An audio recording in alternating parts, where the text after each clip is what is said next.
यह कहानी एक काल्पनिक रचना है। किसी भी जीवित या मृत व्यक्ति से समानता मात्र संयोग हो सकती है।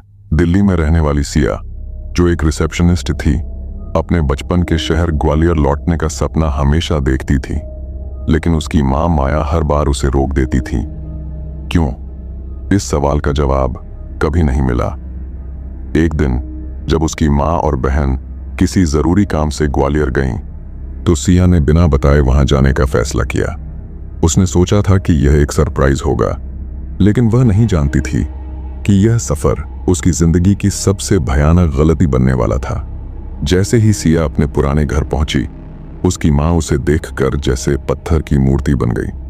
उनकी आंखों में ऐसा खौफ था जिसे सिया ने पहले कभी नहीं देखा था। तुम यहां क्यों आई? माया की आवाज कांप रही थी। मां, मैं बस पापा से मिलने आई हूं। माया के चेहरे पर खून जम गया। उन्होंने सिया का हाथ पकड़ा और लगभग गिड़गिड़ाते हुए कहा, बेटा वापस लौट जाओ, अभी और इसी वक्त। लेकिन सिया नहीं मानी। रात हो चुकी थी, लेकिन उसके पिता अभी तक घर नहीं लौटे थे। फोन भी बंद आ रहा था। उसकी मां बार बार हाथ जोड़कर कह रही थी, सिया प्लीज निकल जाओ यहां से। लेकिन तभी सिया को अचानक चक्कर आने लगे।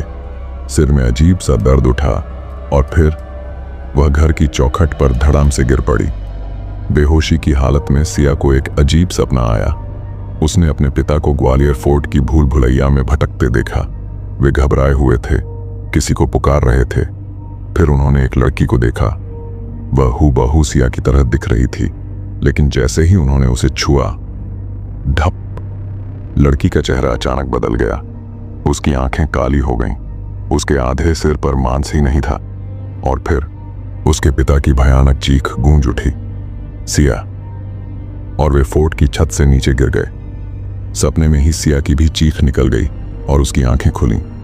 सुबह हो चुकी थी, लेकिन सिया के लिए यह सुबह नहीं, एक डरावनी हकीकत थी। पापा अब नहीं रहे। घर में मातम छाया हुआ था। उसकी मां का चेहरा सूज गया था। उनकी आंखें आंसुओं से भरी थीं। उन्होंने कांपती हुई आवाज में कहा, सिया, तुम्हारे पापा अब इस दुनिया में नहीं रहे। जैसे ही ये शब्द सिया के कानों में पड़े, उसे लगा कि किसी ने उसकी आत्मा खींच ली हो। कैसे? कल रात उन्होंने ग्वालियर फोर्ट की छत से छलांग लगा दी। सिया के पैरों के नीचे से जमीन खिसक गई। सारे रिश्तेदार, पड़ोसी कुछ कह रहे थे, लेकिन उसकी दुनिया में बस सन्नाटा था। सबके जाने के बाद सिया ने अपनी मां को पकड़ लिया। मां प्लीज सच बताओ, ये सब क्या हो रहा है? माया की आंखों में एक अजीब सा सूनापन था। उन्होंने लंबी सांस ली और फिर कहा, जो मैं अब बताने जा रही हूं, उसे सुनने के बाद तुम शायद कभी सो नहीं पाओगी। 15 साल पहले जब सिया छोटी थी, उसके माता पिता उसे ग्वालियर फोर्ट घुमाने ले गए थे। वहां बहुत भीड़ थी। सिया अपने माता पिता से बिछड़ गई और भूल भुलैया में खो गई। उसे एक पुरानी तहखाने जैसी जगह दिखी। वहां एक बहुत ही धीमी आवाज आ रही थी, कौन है? सिया ने डरते हुए पूछा। तभी उसे एक काली परछाई दिखी।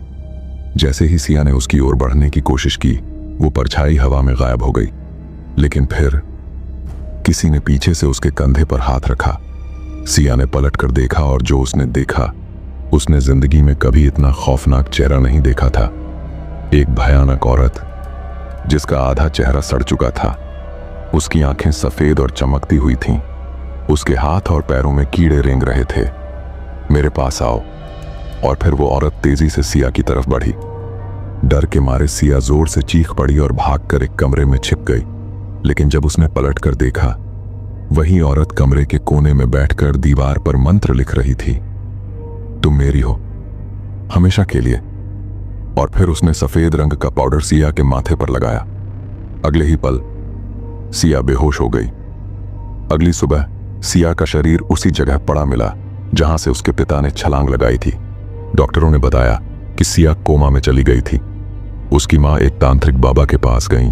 उन्होंने कहा, इस आत्मा से छुटकारा पाने का एक ही तरीका है बलि।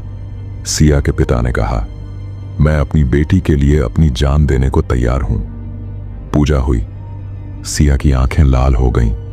उसके मुंह से गंदी गंदी गालियां निकल रही थीं। तांत्रिक ने मंत्र पढ़ते हुए लाल मिर्च का पाउडर उसके ऊपर फेंका। सिया बेहोश हो गई और उसके पिता भी मूर्छित होकर गिर पड़े। जब सिया को होश आया वह बिल्कुल ठीक थी, लेकिन अब उसके पिता पर आत्मा का श्राप लग गया था। पिता की जिंदगी धीरे धीरे नरक बनती गई। उन्होंने अपनी नौकरी खो दी, उनकी तबीयत खराब रहने लगी और जब सिया वापस ग्वालियर लौटी तो आत्मा ने अपने बदले के लिए उनकी जान ले ली। इस सच्चाई को सुनने के बाद सिया जोर जोर से रो पड़ी। उसकी मां ने उसे गले लगाया और कहा, अब हमें यहां से हमेशा के लिए चले जाना चाहिए। उस दिन के बाद उन्होंने ग्वालियर हमेशा के लिए छोड़ दिया। लेकिन आज भी लोग कहते हैं कि ग्वालियर फोर्ट में भूतियां घटनाएं होती रहती हैं। क्या यह सिर्फ एक अफवाह है या सच में वहां कोई आत्मा भटक रही है? आपका क्या मानना है? कमेंट में बताइए।